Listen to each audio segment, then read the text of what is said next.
pessoal, tudo bem com vocês? Então vamos continuar nosso curso de metabolismo, integração e regulação metabólica. Hoje, especificamente, nós vamos para a aula 4. Eu sou o professor Wesley e nos acompanhe. Nesta aula 4, nós vamos trabalhar com a glicólise, uma rota metabólica de suma importância. Glicólise, rota metabólica universal para a maioria dos seres vivos. Essa rota metabólica, gente, eu quero destacar logo inicialmente que ela, praticamente todos os seres vivos que nós conhecemos, apresenta essa rota metabólica.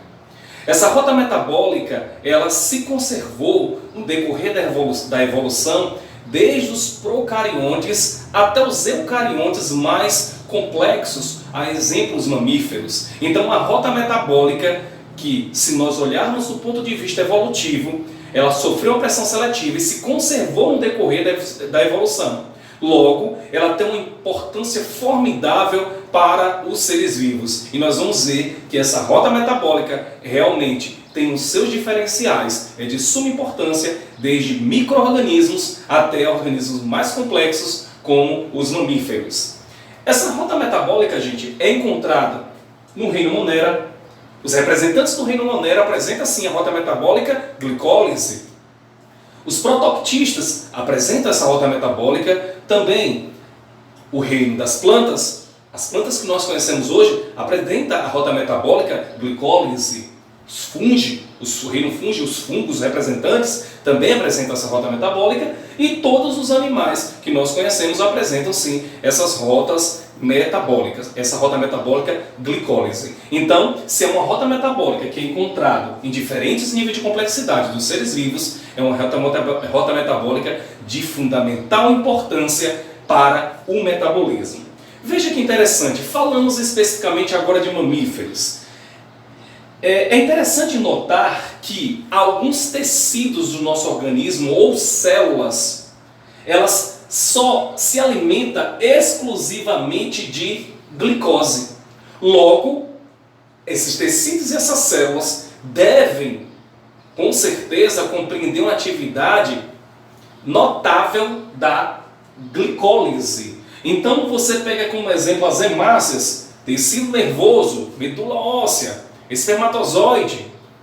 São células e tecidos que a glicólise tem suas enzimas a todo vapor trabalhando, degradando glicose. Por quê? Porque é a única rota metabólica que ele tem ali, que consegue degradar a glicose, que vai lhe fornecer energia indispensável para o seu anabolismo ou catabolismo. Interessantemente, numa dieta humana, contém pouca quantidade de glicose, por incrível que pareça. Nós não costumamos nos alimentar com a glicose como monossacarídeo. Nós encontramos a glicose em outros nutrientes, como o amido. Se nós quebrarmos o amido, quebrar as ligações glicosídicas, ela vai começar a liberar a glicose. E nós aproveitamos sim essa glicose, mas não isoladamente a glicose a gente não encontra nos nutrientes normalmente. Olha aqui, sacarose. Se nós quebrarmos esse disacarídeo sacarose, nós vamos obter a glicose. No leite tem a lactose. Se nós quebrarmos a lactose, nós vamos obter também a glicose. Mas numa dieta nós contemos muito pouca quantidade de glicose, mas sim de forma ou em disacarídeo ou em polissacarídeo. Muito bem. Aí vem uma questão. Se então me alimento desses nutrientes, esses polissacarídeos, disacarídeos, que uma vez quebradas as ligações glicosídicas, que nós já estudamos isso em outro curso de biomoléculas, se você quiser está disponível no YouTube, esse curso só de biomoléculas. Então, se eles quebrarem essas ligações glicosídicas lá no nosso intestino, nós quebramos essas ligações glicosídicas, há a possibilidade de ir para a corrente sanguínea quem? A glicose. Uma vez na corrente sanguínea, eu pergunto a você, já parou para pensar como a glicose entra nas células? Então, olha que fato bem interessante para vocês. Quando nós nos alimentamos, evidentemente que a taxa de glicose no sangue aumenta. Foi degradados os disacarídeos e os polissacarídeos no intestino e foi jogado de uma forma geral, falando de uma forma geral, para a corrente sanguínea. Chegando na corrente sanguínea, o que acontece? Boa parte dessa glicose vai lá para um órgão especial que produz insulina e glucagon. Ele vai para o pâncreas. Chegando no pâncreas, força de uma forma grosseira falando, o pâncreas libera a insulina. Uma vez liberada a insulina, o que é que a insulina faz? Ele chega praticamente em todas as células, chega na membrana plasmática dessas células e encontra receptores especiais. Esses receptores aqui, como eu estou colocando aqui como exemplo, que tem 2 domínios alfas e 2 beta, uma vez quando a insulina se liga a esse receptor, tá? Uma vez ligado com esse receptor, IRS, né? Aí, então esse receptor sofre uma chamada autofosforilação. Se ele sofre uma autofosforilação, ele se torna ativo, né? Compreende uma boa quantidade de energia. Uma vez autofosforilado, ele começa a fosforilar intracelularmente outras proteínas, como quinases que tem aqui, outros tipos de quinase. Então fosforila essas quinases, e essas quinases, por uma cascata de fosforilação, olha que legal, fosforila quem? Uma vesícula no citoplasma da célula, que nesta vesícula tem justamente um canal que permite a passagem de glicose. Olha como é fácil entender? Fosforilei essa vesícula, que tem essa proteína que deve ser levada para a membrana plasmática. Essa proteína tem que levar para a membrana plasmática. Essa vesícula, então, ela veio da onde? Do aparelho golgiense. Já veio com essa proteína de lá. Então, ela fosforilada se torna ativa, essa vesícula, nada no citoplasma, encosta na membrana plasmática. Então, uma vez na membrana plasmática, ela libera essa proteína, que é justamente um canal por onde passa a glicose. Nesse caso aqui é o GLUT4, tá? Permitindo então a passagem de quem? De glicose. É assim que a glicose o quê? Consegue entrar na célula. Só que quando essa glicose entra na célula, automaticamente também é entrado junto com ela um sódio. Olha ela aqui também, ó, glicose entrando junto com sódio. Só que sódio não pode ficar na célula, gente, por muito tempo, a grande quantidade de sódio, tá? Existe uma proporção de 3 potássio para dentro da célula para 1 sódio. Só que agora tem muito sódio porque entrou muita glicose. O que é que acontece então? Neste caso, o que é que pode acontecer? Esse sódio agora, por uma bomba de sódio e potássio, é jogado para fora da célula. Joga sódio para fora e potássio para dentro. Peraí, Wesley, eu aprendi que a bomba de sódio e potássio está envolvida lá na polarização dos neurônios, contribuindo no impulso nervoso. Você aprendeu lá certo, mas você limitou a compreensão da bomba de sódio e potássio. Ela também encontra-se, né, em várias células, que permite a liberação de sódio quando a glicose entra, porque quando a glicose entra, o sódio entra junto. Então tem que jogar esse sódio para fora e potássio para dentro, através da bomba de sódio e potássio. Muito bem, entendemos então como a glicose entra na célula, tá? O que é que acontece agora? Veja, por que é tão importante a glicose para os seres vivos? Poxa, todo momento nós estamos nos alimentando de glicose, né? Nós temos uma dieta, vamos dizer assim, basicamente energética por glicose. Por que ela é tão importante? Aí você vai falar bem assim, Wesley, porque ela contribui na produção de energia para os seres vivos. É assim que a gente às vezes aprende no ensino médio. Não é que esteja errado, mas está muito, mas muito limitada a sua ideia. Olha como é melhor para nós entendermos. É através da glicose, gente, quando ela entra na célula, eu posso utilizar a glicose, olha que interessante, para formar glicogênio no fígado. Sem a glicose não tem como formar glicogênio. Quando eu me alimento, né, eu pego boa parte, 1/3 daquela glicose e armazeno no fígado na forma de glicogênio.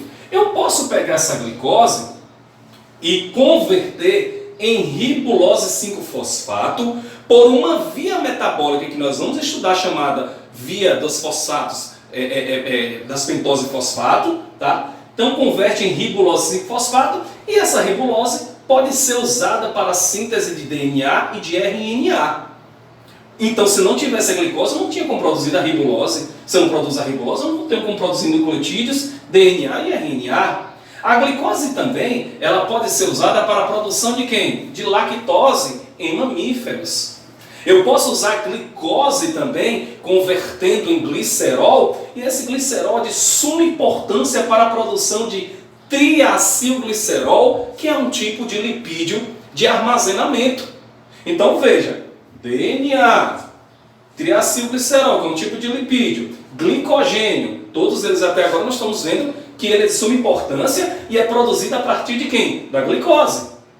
Eu também posso usar a glicose para a produção de energia, como a gente aprende lá. Aí, nesse caso, eu converto a glicose por uma via glicolítica, que nós vamos aprender agora, em piruvato. Converto a glicose em piruvato. Esse piruvato, essa conversão de glicose em piruvato, me permite produzir ATP, que a gente chama nível de substrato, tá? E este piruvato pode entrar na mitocôndria e lá na mitocôndria ser oxidado, gerando gás carbônico e água em boa quantidade de ATP, falando de uma forma geral. Então, olha a quantidade, né, de substância que ele pode formar. Cada um desses, gente, é uma rota metabólica que nós vamos aprender aqui. Então, esse piruvato, ele pode ser convertido em energia. Então, dessa forma, falando de energia, a glicose é o principal substrato oxidável, porque nós vamos oxidar a glicose para tirar prótons e elétrons, para reduzir aquelas coenzimas NADs e FADs que serão reoxidadas para, nesse processo, produzir ATP. Então, vamos ver isso lá na frente. Então, é uma fonte de energia oxidável, única fonte de energia para alguns tecidos e células, como eu falei. E sua oxidação, gente, tem uma variação de energia padrão negativa. Ela é espontânea e quando ocorre, libera energia. Não quer dizer que é rápida, cuidado. Não se mistura cinética com termodinâmica neste caso. Muito bem. Outra perguntinha interessante. Os seres vivos, exceto os fotossintetizantes, tirando os fotossintetizantes, conseguem produzir glicose? Exemplo, você que está me assistindo aí, consegue produzir glicose? Aí você vai falar logo, não, eu aprendi que quem produz glicose lá é as plantas através da fotossíntese, né? Então, gente, tá vendo como é outro impacto aí, a gente estudando bioquímica de forma aprofundada? Nós conseguimos sim produzir glicose. Evidentemente que nós não fazemos isso como os fotossintetizantes, porque eles utilizam da energia solar para a produção da glicose. Nós utilizamos outros tipos de compostos e energia para produzir glicose, mas nós produzimos. Vou lhe provar. Veja, se eu pegar aqui alanina, cisteína, glicina e serina, que são aminoácidos, eu posso converter esses aminoácidos em piruvato. E pegar este piruvato, e voltar, falando de uma forma geral, tá, gente? Voltar a via glicolítica. Lembra que a via glicolítica vai de glicose a piruvato? Nós vamos estudar hoje? Então eu posso voltar essa via entre aspas, porque algumas partes das vias não tem como retornar, né? Mas uma forma geral, só para nós entendermos. Posso voltar o piruvato e converter o piruvato em glicose. Eu posso muito bem pegar o oxalacetato do ciclo de Krebs, liberando gás carbônico, forma também piruvato, e gera glicose. Então nós conseguimos sim produzir glicose. Gente, imagina só, se eu tenho uma rota metabólica que se conservou no decorrer da evolução, cuja função dela é extraordinária, a função dela, além de ser energética, é uma função também anabólica, está produzindo compostos. Então eu não posso, né, esperar exclusivamente a glicose através da alimentação. Então eu tenho uma rota metabólica que converte glicose, por exemplo, aminoácido em glicose. E esse processo aqui, gente, é chamado de gliconeogênese, que nós vamos estudar também no nosso curso. Começamos então com o assunto da glicólise. Vamos fazer um resumo primeiro para vocês entenderem. Vou bem com calma, para depois nós entendermos os pormenores. Veja, acompanha comigo. Glicólise. Bem simples. Glicólise vem de glico, vem de glicose, lise vem de quebra. É a quebra de glicose. Ótimo. Acompanha comigo. Eu tenho uma glicose aqui com 1, 2, 3, 4, 5, 6 carbonos.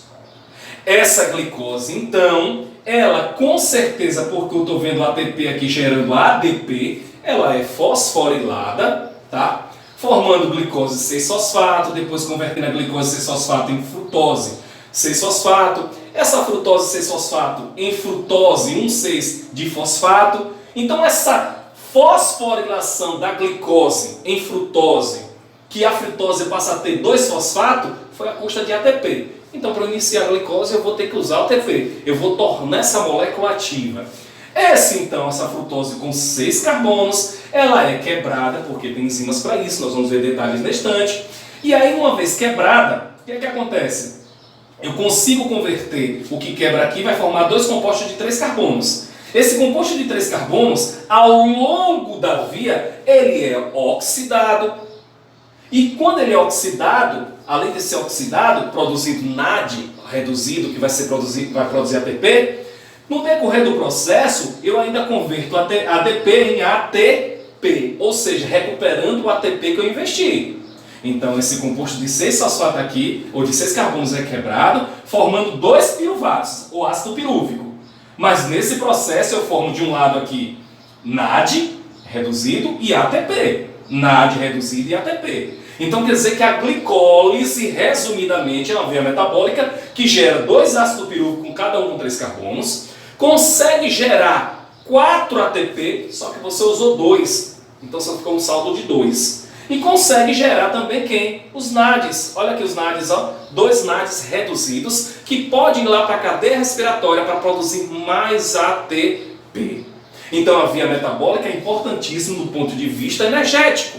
Cuidado!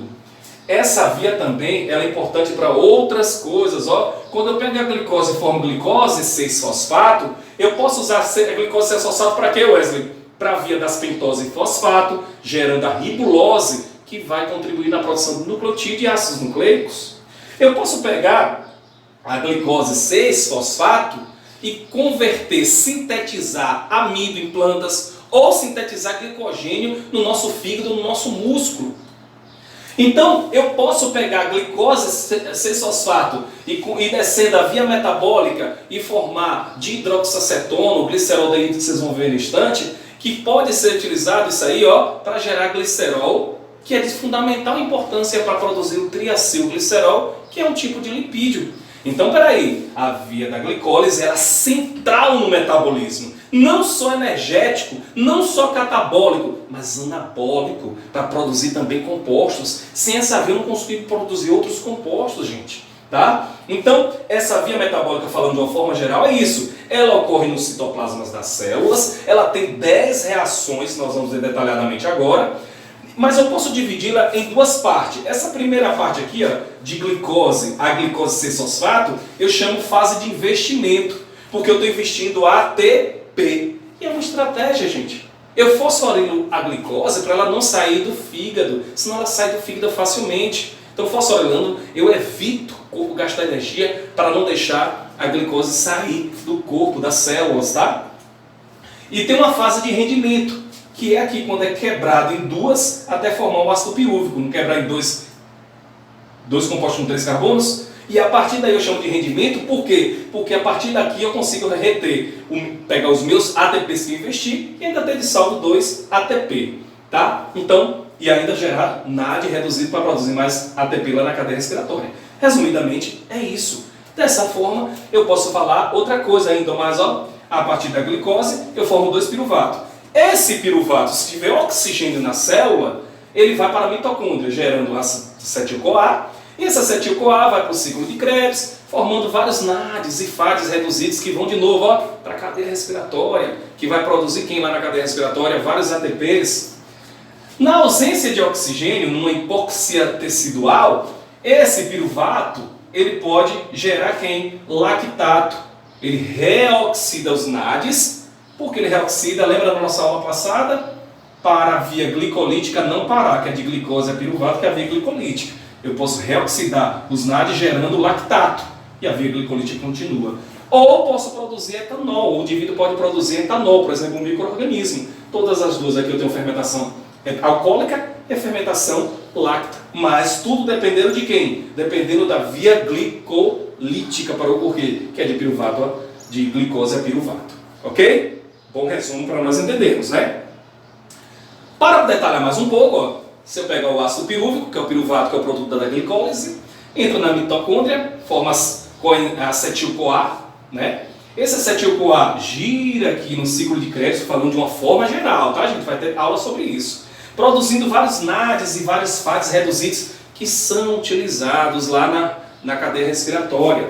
Na cadeia respiratória, esses NADs e esses FADs liberam os elétrons que correm ao longo da cadeia, né, transportadora de elétrons, que tem um conjunto de proteínas para isso, e através desse fluxo de elétrons é também liberados os prótons para o espaço intermembrana da mitocôndria. Esses prótons, eles têm que sair do espaço intermembrana, mas só tem uma saída. Passa por uma proteína chamada ATP sintase. Nesse ATP sintase, quando ela passa aqui, gira o ATP sintase a partir de ADP, gerando quem? ATP. Então, ATP sintase aqui, ó, quando ele gira, choca o ADP com o fosfato, gerando quem? ATP, que é a grande quantidade de ATP. Esse hidrogênio também liga-se com o oxigênio que nós respiramos, que capturou os elétrons ao longo da cadeia e forma uma molécula de água, que é a água metabólica. Beleza? É assim mais ou menos o processo, nós vamos aprender isso com mais calma. Aqui são duas moléculas, gente, de fundamental importância no metabolismo, são chamadas de coenzimas. Elas que pegam os elétrons oxidados, elas que oxidam essas moléculas de glicose, a exemplo, e pegam seus elétrons e prótons. Aqui eu tenho o NAD, que é também chamado de nicotidamida, adenina de nucleotídeo, tá? Nicotidamida, adenina de nucleotídeo. Se você olhar, gente, com calma, quem tem um pouquinho de visão de química, isso aqui é um nucleotídeo, gente. É um nucleotídeo modificado, ó. Nucleotídeo, outro nucleotídeo, ligado a dois nucleotídeos. Só que ele é modificado aqui, ó, no lugar de uma base nitrogenada, ele tem a nicotidamida. E essa nicotidamida, ela consegue capturar esses elétrons, esses prótons liberados. Eu tenho o FAD, que é a flavina adenina de nucleotídeo. Também é um nucleotídeo, ó, só que é modificado. Na frente eu tenho a riboflavina, que é produzida a partir de vitaminas. Então veja que interessante. Os NADs, olha o que acontece com ele, ó. Aquela cabecinha lá que nós vimos agora, nicotidamida, a cabecinha, o que acontece com ela aqui, ó. Quando libera elétrons e prótons, ela captura os elétrons e prótons. Então elas ficam reduzidas e pode ser oxidada para produzir ATP na cadeia respiratória. Isso pode ocorrer também com FAD, ó. FAD está oxidado, recebeu elétrons e prótons, reduziu. E pode ser reoxidado na cadeia respiratória para produzir ATP. Ok? Vamos seguindo na nossa aula e agora nós vamos entrar propriamente na glicólise, tá? Glicólise. Acompanha comigo, gente. A glicólise, gente, eu quero deixar bem claro o seguinte para você. Na glicólise, a primeira coisa que vai ocorrer é fosforilar a glicose. Coloca um fosfato na glicose. Com isso eu garanto três coisas. Atenção! O aprisionamento da glicose dentro da célula, porque uma vez fosforilada, ela não consegue sair. Uma glicose fosforilada, gente, na hora que ela for reagir com na próxima reação com uma enzima, ela diminui a energia de ativação, tornando a reação mais rápida. Ó, tivemos um curso de biomoléculas, lá fala de enzimas, acompanha no nosso YouTube lá, tá? E garante também, gente, a transferência desse fosfato que vai estar ligado com a glicose para um ADP, formando ATP. Então, três coisas que ele pode garantir. De novo, aprisiona a glicose na célula, diminui a energia de ativação na próxima reação, quando essa glicose 6-fosfato vai reagir com a enzima, ela diminui a energia de ativação, logo se torna mais rápida a reação química. Tá? E 3, consegue transferir esse fosfato no futuro para um ATP, formando ATP. Quem faz a reação de glicose com fosfato é uma enzima chamada exoquinase, isso nos músculos. No fígado é a glicoquinase. Tá? O grupo fosfato desloca o equilíbrio para sequestrar a célula da glicose a partir do plasma. Tá? Então a glicose 6-fosfato não se difunde pela membrana, fica aprisionado dentro da célula. Por quê? Porque não existe transportador na membrana plasmática para a glicose 6-fosfato. Tá? E mais, uma glicose fosforilada que está com o grupo fosfato, ela tem uma reatividade alta, facilita as próximas reações, tá? Porque ela está rica em energia.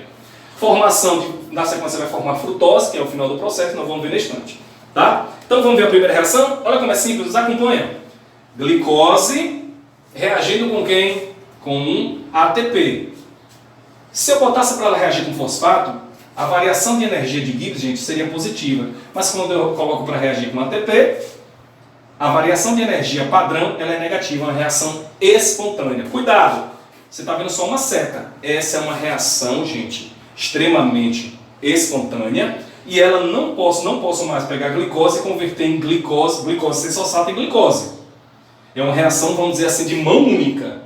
Por isso que a enzima que faz esse processo é chamada de exoquinase. Essa enzima está sob controle no metabolismo. Porque uma vez formado glicose 6-fosfato, não tem como reverter pela mesma enzima. Então essa reação depende de quem? De magnésio para ocorrer. Ela precisa de magnésio. Essa enzima só funciona com magnésio. Então, como é simples, a glicose entra na enzima, que é a exoquinase, entra na enzima exoquinase, entra também o ATP. E olha o que acontece agora. Acompanhe bem aqui embaixo, ó. Aqui eu tenho um ATP, gente, ó. 1 fosfato, 2, 3. Né? Trifosfato de adenosina, eles têm carga negativa, não tem? Esse magnésio, então, faz uma interação iônica com essas cargas negativas, uma vez que ele é positivo. Quando ele interage com isso aqui, ele mascara as cargas negativas do ATP e facilita essa hidroxila que tem um par de elétrons não ligantes aqui em cima, fazer um ataque nucleofílico, aonde? Na ligação do fósforo que tem aqui com o oxigênio, quebrando essa ligação que nós vemos aqui, ligação altamente energética. Então quem quebra é o par de elétrons que tem aqui, que ele é muito nucleofílico, muito elétrons, ataca então quem? Aqui que é eletrofílico, que é pobre em elétrons. Por que pobre, Wesley? Porque o magnésio está mascarando essas cargas. Isso eu chamo de ataque nucleofílico, quebrando o fosfato e o fosfato se ligando no carbono 6 e liberando quem? ADP, porque perdeu um fosfato, e gerando glicose 6, porque está no carbono 6 fosfato. A glicólise, então, na sequência, a glicose 6-fosfato é convertido em frutose 6-fosfato. A glicose, gente, 6-fosfato, ela é uma aldose, tem uma função orgânica aldeído, e a frutose tem uma função orgânica cetona. Por isso no livro de bioquímica coloca isomerização de glicose 6-fosfato em frutose 6-fosfato é aldeído em cetose. Quem faz isso é uma enzima chamada fosfoexoquinase isomerase, que é uma isomerização. Você só modificou a estrutura do anel. Reação próxima do equilíbrio. Ela é reversível e é controlada pela concentração do substrato do produto. Vamos ver o que é isso? Acompanha comigo. Glicose 6-fosfato está aqui. Foi produzido na outra reação anterior. Lembra que agora ela está fosforilada, ela está altamente reativa. Ela está altamente reativa. Ela entra agora no sítio catalítico da fosfoexoquinase isomerase e lá encontra quem de novo? Magnésio. Por que o magnésio, Wesley? Porque ele vai mimetizar essas cargas negativas. A glicose, gente, se eu quebrar aqui e abrir um anel, a glicose ela tem uma função orgânica aldeído. Isso aqui é um aldeído. Eu tenho que transformar essa glicose em uma função orgânica cetona. Em rosa aqui é uma cetona, que é nada mais nada menos do que a frutose. Essa frutose tem uma função orgânica cetona. Evidentemente que aqui tem 1, 2, 3 carbonos, lá tem 6, mas estou colocando como exemplo. Glicose, por isso que eu chamo de aldose, e aqui cetose. Quem faz isso é essa enzima. Veja, ela converteu esse anel, tá, em um anel de frutose. Essa reação, gente, tem variação de energia próximo de 1, e nós já aprendemos lá em termodinâmica que a variação de energia de Gibbs próximo de 1 é muito baixa. Dessa forma, nós podemos ter um equilíbrio químico formando ou glicose 6-fosfato ou frutose 6-fosfato. Então, no equilíbrio, tanto faz. Como a frutose 6-fosfato vai ser consumida na próxima reação, desloca o equilíbrio para a nossa direita, por sentido que está sendo consumido, segundo lá em química que a gente chama, que a gente estuda lá em Le Chatelier, deslocamento de equilíbrio de Le Chatelier. Formada então a frutose 6-fosfato, essa frutose 6-fosfato ela vai passar por uma segunda fosforilação da via metabólica utilizando ATP, formando frutose 1,6-bisfosfato. Essa fosforilação é feita por uma enzima chamada fosfofrutoquinase 1, para diferenciar de outra fosfofrutoquinase 2, que nós vamos ver lá na frente, também chamada de PFK1. É um importante ponto de regulação metabólica. Por quê? Porque essa reação não entra em equilíbrio, ela só tem uma única via. Então, esse controle da velocidade que se dá aqui é uma via irreversível, porque nós estamos vendo somente uma seta, não está em equilíbrio químico. Veja o que acontece então na reação. A frutose 6-fosfato, né, ela então vai agora reagir com o ATP, tá? Esse ATP vai transferir fosfato para a frutose 6-fosfato para o carbono 1, gerando frutose 1,6-bisfosfato. É uma reação com variação de energia padrão negativa, extremamente exergônica, tá? É uma via que a gente chama de comprometimento. Por quê? Porque se gerou a frutose 1,6-bifosfato, o que é que acontece?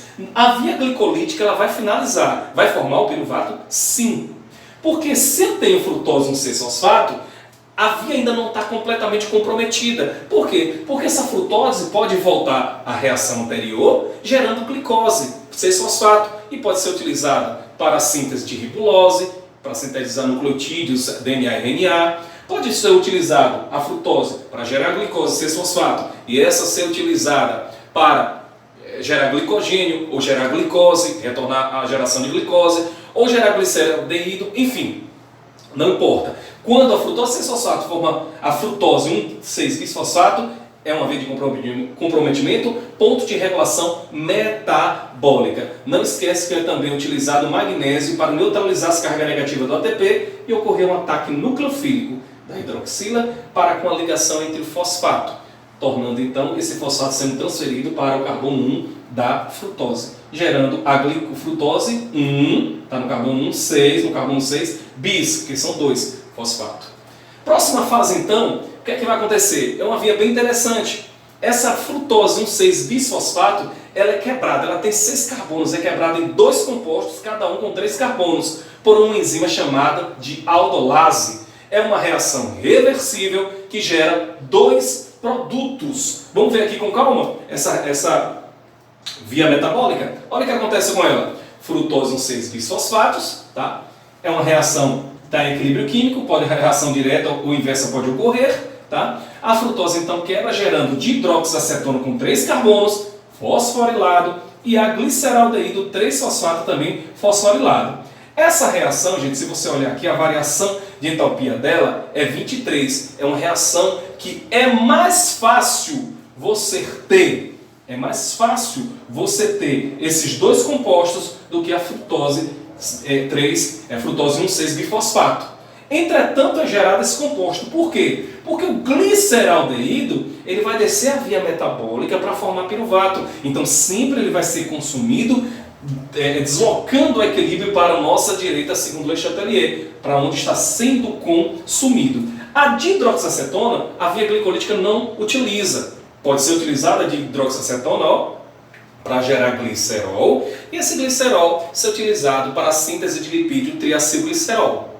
Como faz então para utilizar esse dihidroxiacetona na via glicolítica? É convertido de hidroxiacetona em gliceraldeído. Então eu passo a ter agora uma via com 2 compostos sendo oxidados ao mesmo tempo em paralelo. Como seria isso? Vamos bem com calma para nós entendermos aqui. Uma enzima chamada triose fosfato isomerase converte dihidroxiacetona em gliceraldeído 3-fosfato. Está vendo? Está em equilíbrio químico, só que se você vai olhar a variação de energia padrão é positiva. Significa dizer que é mais fácil eu ter 90% eu tenho mais dihidroxiacetona do que o gliceraldeído. Repito, como o gliceraldeído sempre está sendo consumido na via glicolítica, o dihidroxiacetona é deslocado, segundo Le Chatelier, para o lado que está sendo consumido. Apesar de ter variação positiva, ele é deslocado por conta do equilíbrio, tá? Tornando a reação viável.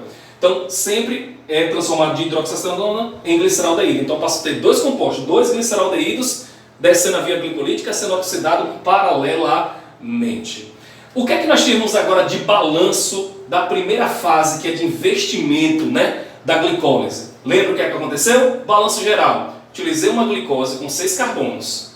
Nela, eu consegui na primeira fase gerar quem? 2-gliceraldeído. Eu quebrei esse composto ao meio, 2-gliceraldeído com 3 carbonos cada. Durante esse percurso, formei 2 ATPs, consumi 2 ATPs, mas também eu gerei 2 compostos, cada um com 3 carbonos, que são os gliceraldeído, 3-gliceraldeído, fosfato. Consumi 2 ATPs para a fosforilação da glicose, torná-la ativa, e saíram 2 moléculas de GAP, 3-fosfato, que é o gliceraldeído, fosfato, tá? Fosforilado. Essa foi a primeira parte, investir 2 ATPs. Vamos para a segunda, então, fase. Essa segunda fase é o pagamento. O que é que vai acontecer com esse pagamento? Olha que legal. 2 moléculas, então, de gliceraldeído 3-fosfato, ela agora vai ser oxidada até gerar o piruvato. E tem que gerar também reduzidos e também ATP. Quem vai fazer a primeira reação? Uma enzima chamada desidrogenado, 3-fosfato desidrogenases. tá? Nessa reação, o gliceraldeído vai ser convertido em um 3-bifosfoglicerato, né? Olha como é que vai ocorrer a reação. No instante eu volto aqui. Olha como é que vai ocorrer a reação. Como é bem simples a reação que vai ocorrer aqui. Veja.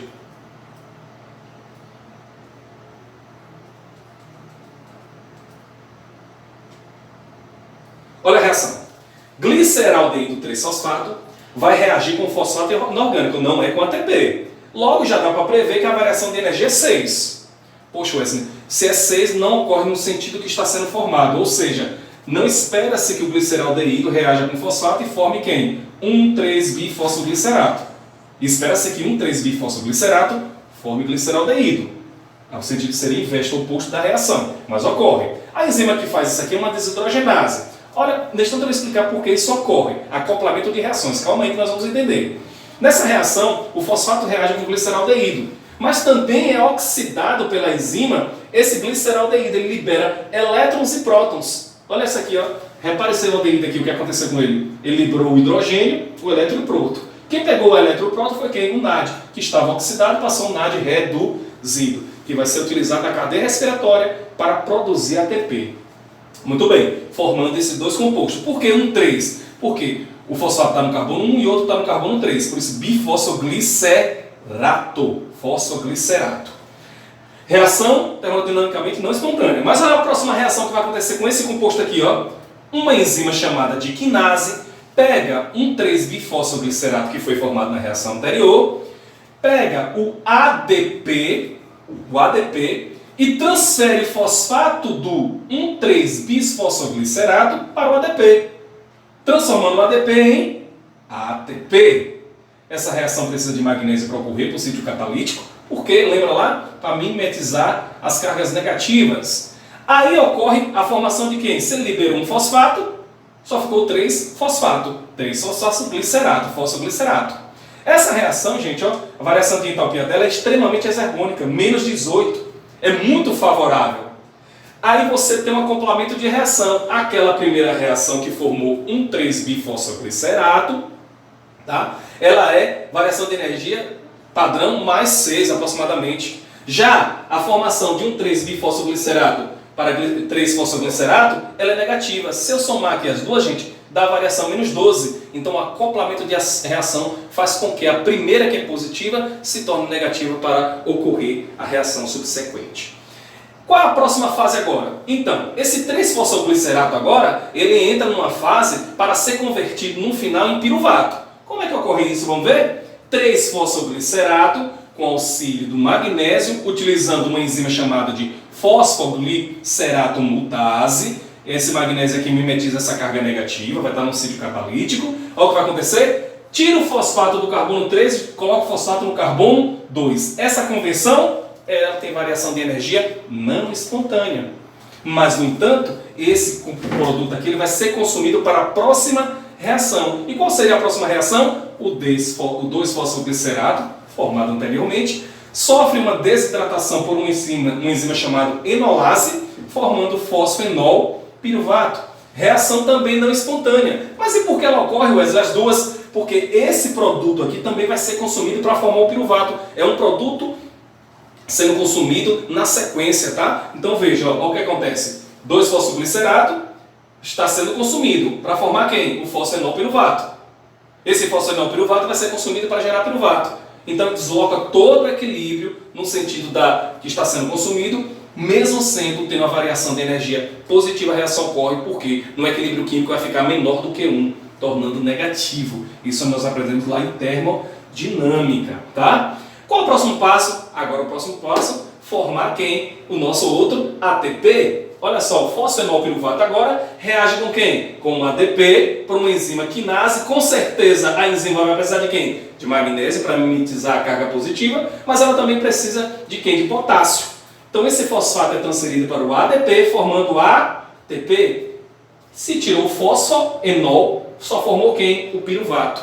Então eu tenho um produto formado. Lembra que eu tinha um gliceraldeído, 3-fosfogliceraldeído, eu tinha 2, né? Porque o dihidroxacetona se transformou em 3-fosfogliceraldeído, então eu passei a ter 2. Então a via foi duplicada. Então no final não formo só piruvato, formo 2 piruvatos. No final eu não formo 2 ATP, eu formo 4 ATP.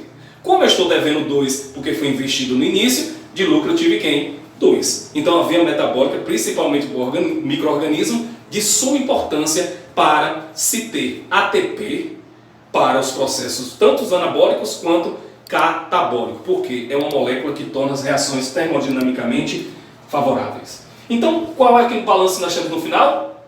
Eu utilizei no final da história glicose, usei 2 ATPs, usei NADs oxidados, ADP 4, 2 fosfato inorgânico, formei 2 piruvatos, 2 ADP, 2 NAD reduzidos, 4 ATPs e água. Cancelando aqui, uma equação geral, você passa a ter glicose, 2 NAD oxidados, 2 ADPs, 2 fosfato. Com isso eu gerei 2 piruvatos, NADs reduzidos, 2 ATPs e 2 moléculas de água. Ah, mas não foi 4 ATP, só que eu investi 2, lembra? O ADP vai ser utilizado para os processos anabólicos e catabólicos. Os NADs reduzidos vão todos para cadeias respiratórias, né? Cadeia respiratória para quê?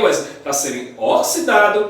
E aí, através dessa oxidação, fluxo de elétron, de prótons, que nós vamos estudar lá na frente, permite a geração de grande quantidade de ATP. Tá? O que é que ocorre aqui? Já fui falar dessa parte, eu só quero salientar uma coisa bem interessante. Uma quantidade limitada de NAD reduzido nas células pode ser devido à falta de vitamina chamada niacina, que é a vitamina B3, que é de fundamental importância para a geração de NAD reduzido, oxidado. É bom deixar claro também, gente, que há uma relação da glicólise com células tumorais. Já foi pesquisado e observado que as células tumorais cancerígenas, ela tem as enzimas da via glicolítica trabalhando a todo vapor, metabolizando e gerando muito piruvato. Como a reação é muito rápida e tem pouca quantidade de oxigênio no tecido, até porque como gera muita célula e não tem como gerar vasos sanguíneos para oxigenar bem esse tecido, né? Piruvato então é convertido em lactato e nessa conversão passou a ter NAD oxidado que vai ser utilizado pela via glicolítica para a via glicolítica não parar. Por isso que alguns nutrólogos ou nutricionistas informam que o indivíduo que está com algum tipo de câncer diminui consideravelmente o consumo de açúcares, porque eles podem ser utilizados pela via glicolítica para gerar ATP a nível de substrato, porque ATP aqui é a nível de substrato. E esse indispensável, esse é muito importante para mitoses que vão ser importantes para gerar várias células cancerígenas. Então há uma relação de glicólise com células tumorais, ok? Então você caiu de paraquedas.